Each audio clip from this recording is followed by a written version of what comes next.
सही है, सही आ रहा है। देखिए अब आज जो चैप्टर चलेगा वो चलेगा आपका दो चर वाले रैखिक समीकरण। दो चर वाले रैखिक समीकरण। पहले इस चीज को समझ लो आप, चर क्या होता है और दो चर क्या है और रैखिक क्या है।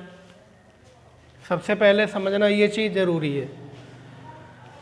देखिए पहली बात तो ये है, चर वो है जिसका मान चलायमान होता है। कैसा होता है? चलायमान। जैसे कि हमारा x है, y है, ये क्या है? हमारे चर हैं। मैं अभी एक संख्या लिख दूं 2x, इसमें x हमारा चर है और ये हमारा अचर है। दो हमारा क्या है? अचर, और x क्या है? चर। चर क्यों है?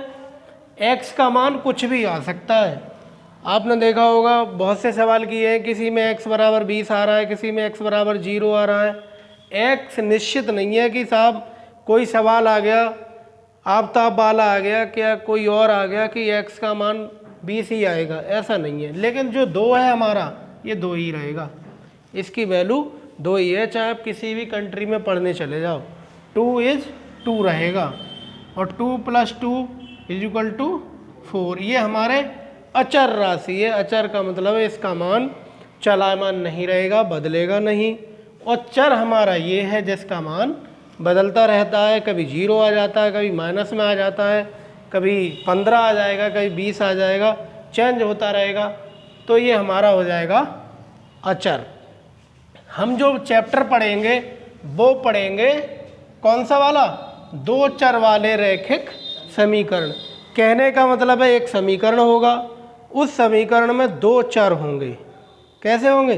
दो चर होंगे, अर्थात एक चर हमारा x होगा तो अगला y हो जाएगा। अगर एक चर आप z मानोगे तो अगला आपका कोई और मान लो p हो जाएगा। एक p होगा तो अगला q हो जाएगा। कहने का मतलब है दो चर होंगे। इससे पहले हमने कुछ समीकरण पढ़े थे, जैसे द्विघात समीकरण पढ़ा था। द्विघात समीकरण में हम लिख रहे थे 2x² + 4x + 8 = 0। ये द्विघात समीकरण है। क्यों द्विघात है? क्योंकि इसकी घात 2 है। यहाँ एक चर है। कितना चर है? एक। और अब जो हम समीकरण पढ़ेंगे, जो समीकरण पढ़ेंगे वो पढ़ेंगे उसमें दो चर होंगे, दो होंगे, x भी होगा और y भी होगा। और रैखिक का मतलब क्या है? उसकी घात एक होगी। घात कैसी होगी? एक होगी। ये दो घात नहीं होगी। कैसी घात होगी? एक घात होगी और दो चर होंगे। एक घात होगी और दो चर होंगे। समझ में आ गया? ये हो गया बेसिक चीज़। अब चलते हैं सवाल की तरफ। बेसिक में हमने समझ लिया कि अब हम जो सवाल बनाएंगे, ये जो समीकरण बनाएंगे, उसमें एक को x मान लेंगे और एक को y मान लेंगे। दो चर बना लेंगे और घात रहेगी एक। एक घात को बोलते हैं रैखिक और दो घात होती है उसे दो घाती। 9th में पढ़े थे बहुपद।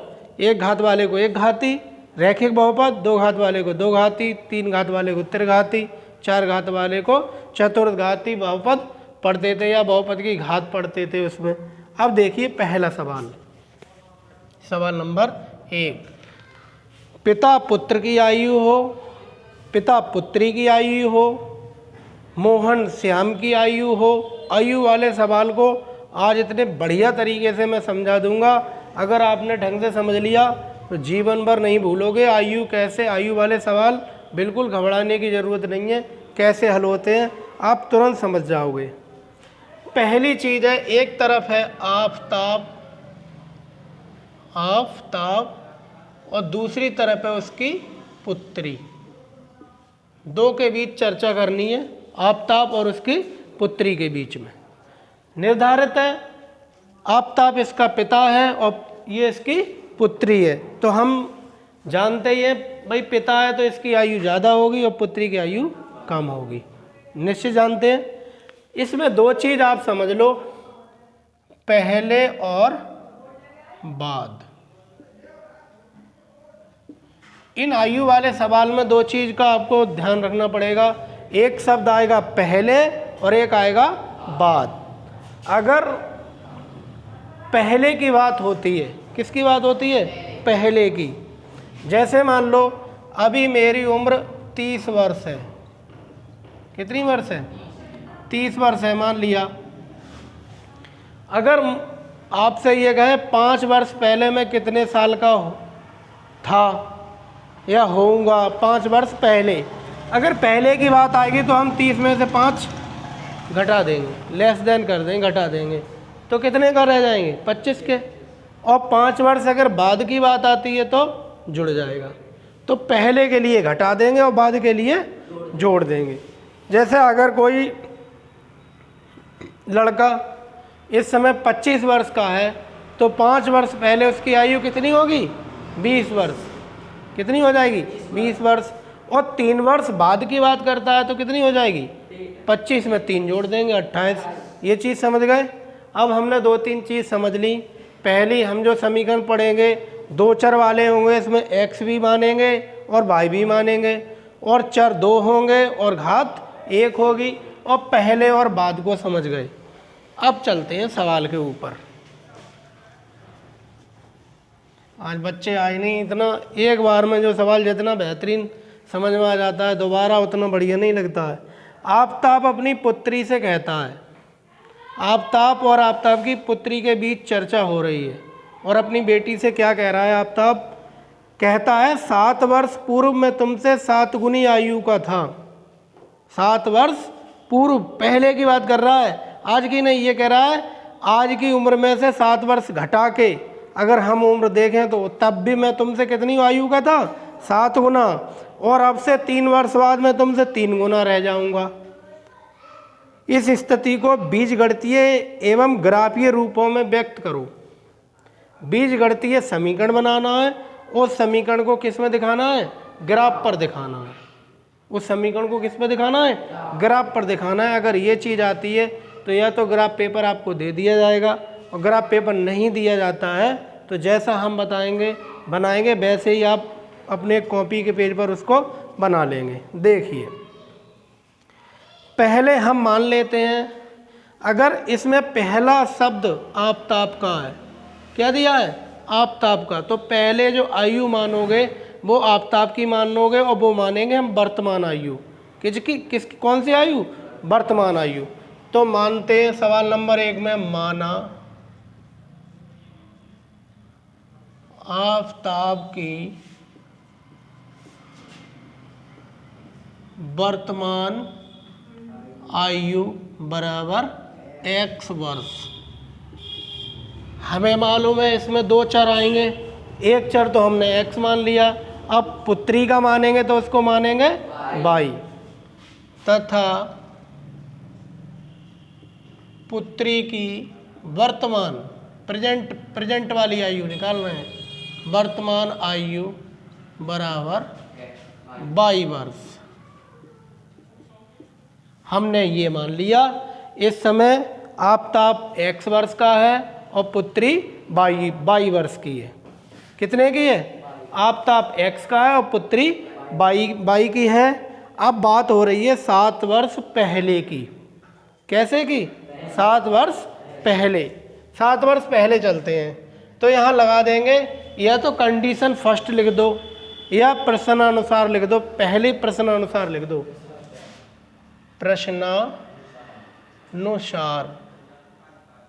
प्रश्नानुसार यानी प्रश्न के अनुसार हम चलते हैं। देखिए 7 वर्ष पहले की बात हो रही है तो हम 7 वर्ष पहले ये देखेंगे आफताब कितनी साल का हो जाएगा। अगर अभी x वर्ष का है तो 7 वर्ष पहले कितने का हो जाएगा?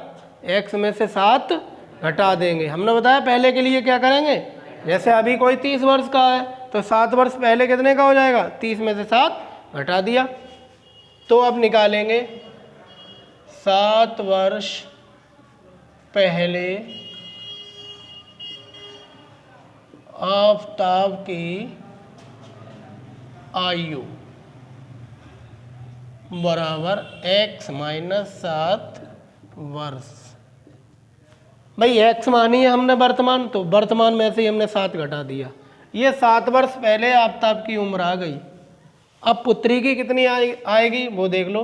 अब 7 वर्ष पहले पुत्री की आयु बराबर, भाई पुत्री भी 7 कम हो जाएगी वर्तमान से, यानी 22 माइनस 7 वर्ष। माना पुत्री अभी 22 वर्ष की है तो 7 वर्ष पहले पुत्री कितने की हो जाएगी, 7 कम कर दिया। और अगर ये हमारा x वर्ष का है तो x में से भी 7 वर्ष कम कर दिया। ये दोनों की 7-7 वर्ष पहले की उम्र आ गई। पहले आफ्ताब की लिख लेते हैं और इधर लिख लेते हैं पुत्री की।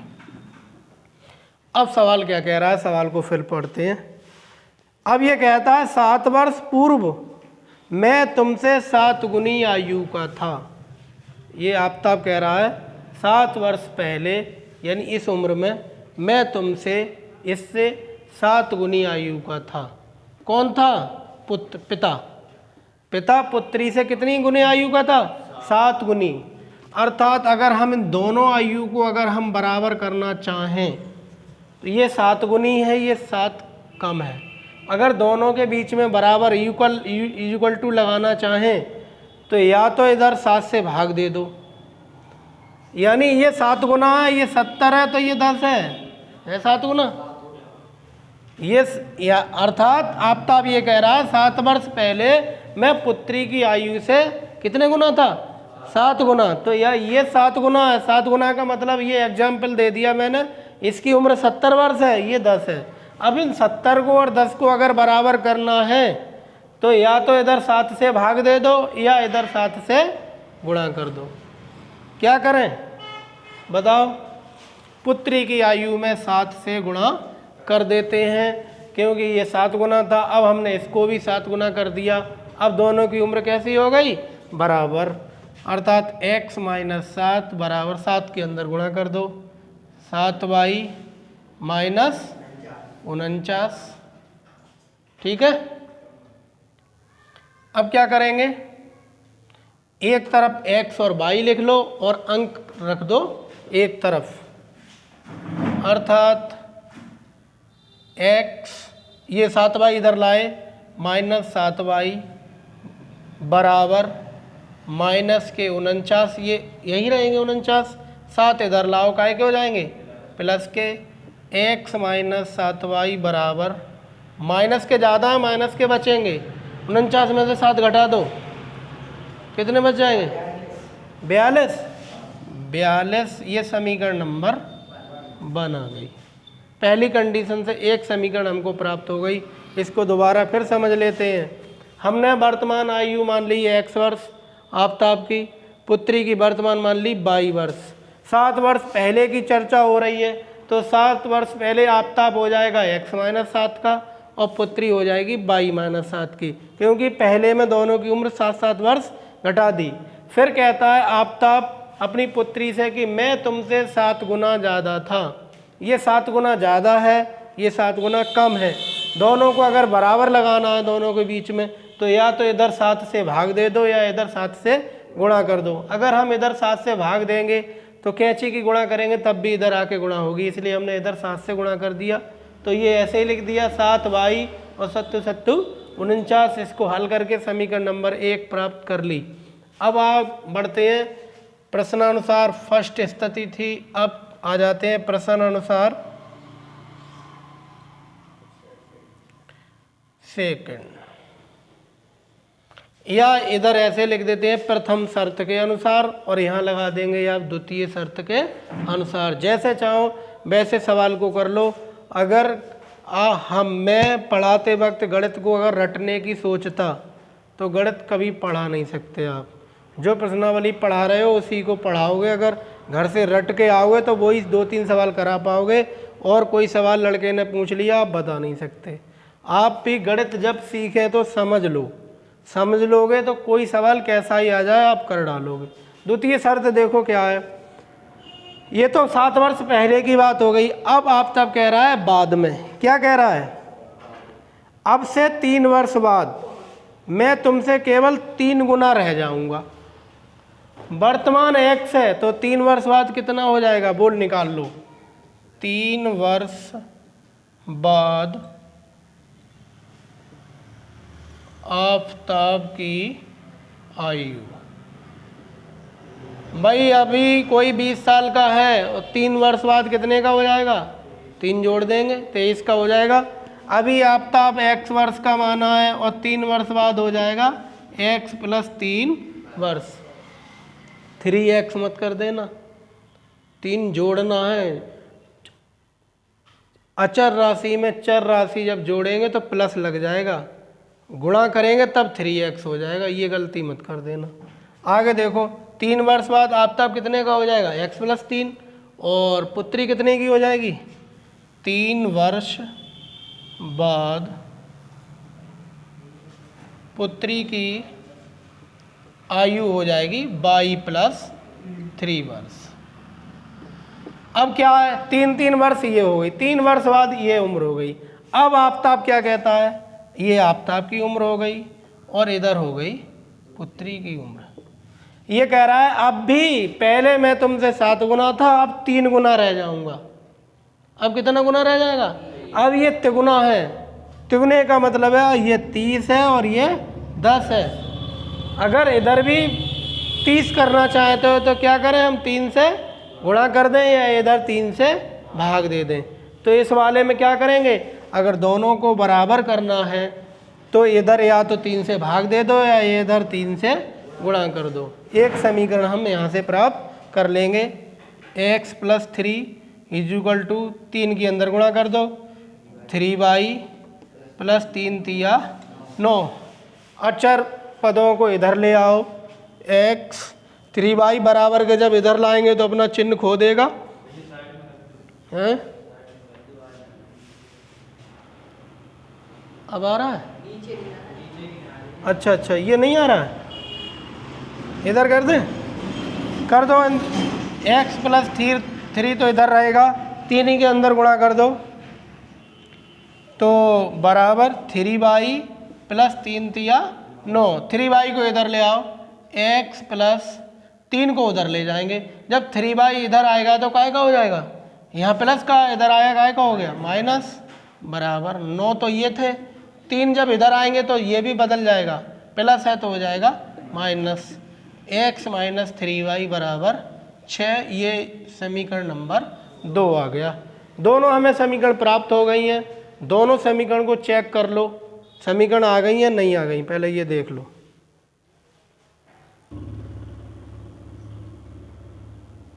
ठीक, अब इन दोनों समीकरणों का हमें निरूपण करना है, किस पर, ग्राफ पर।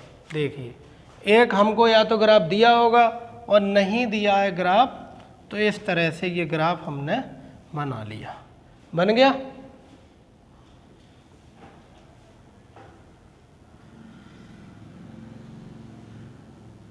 ये इस तरह से, ये केंद्र हमारा O कहलाता है, इसको बोलते हैं प्रथम चतुर्थांश,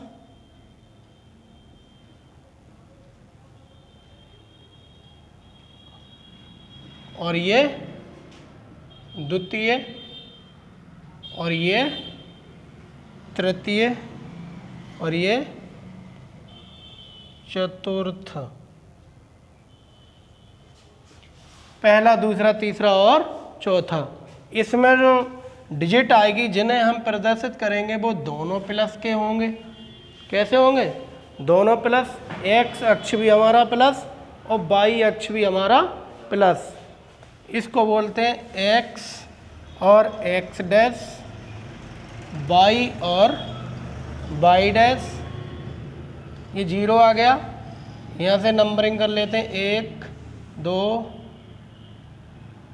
3 4 5 6 7 8 9 10। इधर माइनस के चलेंगे, इसके विपरीत, -1 -2 -3 -4 -5 -6 -7 -8 -9 -10 इस तरह से। ठीक है, इधर ऊपर प्लस के चलेंगे 1 2 3 4 5 6 7 8 9 10 नंबरिंग कर देंगे 1 2 3 4 5 6 7 8 9 10। इधर भी कर देंगे 1 2 3 4 5 6 7 8 9 10 -1 -2 -3 -4 5 6 7 8 9 और 10। ये इस साइड दिखा दो, किस साइड? इस साइड। माइनस का 1 2 3 4 5 6 7 8 9 10।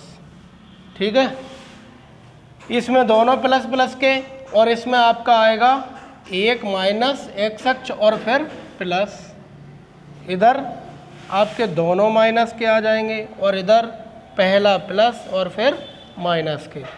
अभी हमारी दोनों समीकरण हैं, इनसे हम बनाते हैं पहले निर्देशांक। क्या बनाते हैं? निर्देशांक। देखिए कैसे बनाते हैं। समीकरण 1 से लेते हैं। किससे? समीकरण 1 से। x माइनस 7y प्लस 42 बराबर 0। x माइनस 7y बराबर माइनस के 42। x बराबर 7y इधर आएंगे, काय के हो जाएंगे? प्लस के, और माइनस के 42। देखिए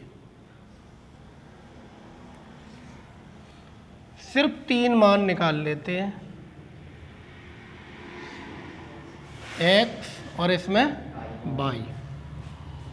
x का y का मान रखेंगे, x का निकल आएगा। y का रखेंगे, x का निकल आएगा। अगर मान लो y बराबर, अगर हम 0 रख देंगे तो 42 आ जाएगा, बहुत बड़ी डिजिट आ जाएगी। 10 तक हमने नंबर लिए हैं। नंबर कहाँ तक लिए हैं? 10 तक लिए हैं। तो y का मान रख दें हम 7 रख दें, y बराबर 7। तो 7 7 49। 49 में से 42 घटाओगे कितने बचेंगे?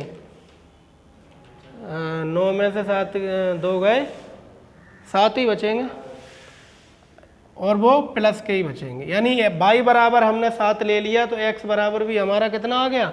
7। समझ में आ गया कैसे किया? सुखबीर नहीं आया होगा। y की जगह पर हमने 7 रख दिए ये वाले, तो 7 7 7 7 49। 49 में से ये 42 घटा दो, कितने बच गए? तो वो 7 आ गए। अब हम y की जगह पर क्या रखते हैं? 6। कितने रख दिए? 6। ये मान अपने मन से रख सकते हो, कुछ भी रख सकते हो। तो 6 7 42, 42 प्लस और 42 माइनस आपस में कट के क्या आ गया? 0। अब क्या रख दें? y का मान 8 रख दें, तो 8 7 56, और 56 में से 42 घटाओ तो कितने बचेंगे? 56 में से 42 घटाओगे तो 16, 6 में से 14, तो ये ज़्यादा हो जाएंगे। अब ऐसा रखो मान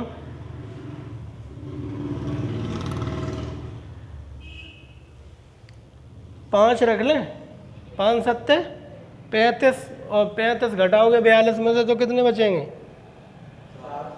तो सही है, 5 रख देते हैं। y का मान 5 रख दिया। 5 7 35, और 35 घटाओगे 42 में से तो माइनस के बचेंगे, क्योंकि माइनस के ज़्यादा हैं। यहाँ तो 35 प्लस के हैं और 42 माइनस के हैं, तो 7 बचे काहे के? माइनस के। ये निर्देशांक आ गए, इनको लिख देंगे हम। क्या आ गई? ये 7,7। x, y बराबर आ गए 7,7, और आ गए 0,6। इसमें x वाला पहले और y वाला बाद में, और इसके आ गए -7,5 आ गए समीकरण 1 के। ऐसे समीकरण 2 से ले लो। समीकरण 2 से कैमरे में आ रहा है? हाँ, समीकरण 2 से ले लो। समीकरण 2 ले ली हमने, x माइनस 3y माइनस 6 बराबर 0। सबको उधर भेज दो। x माइनस 3y बराबर 6, x बराबर 3y प्लस 6। ठीक है, ये 3y इधर आए काय के हो गए? प्लस के। चिन्ह बदल जाएगा, बराबर से उधर ले जाओगे चिन्ह चेंज हो जाएगा हर हालत में, और बराबर से इधर लाओगे तब भी चिन्ह बदल जाएगा। बराबर से इधर उधर ले जाने पर एक अंक को उठाएंगे, एक पद को उठाएंगे, उसका चिन्ह बदल जाएगा, ये ध्यान रखो। 6 को इधर ले गए प्लस के हो गए, माइनस के थे, माइनस के इसको ले गए, ये भी प्लस के हो गए। अब फिर से टेबल बना लो एक,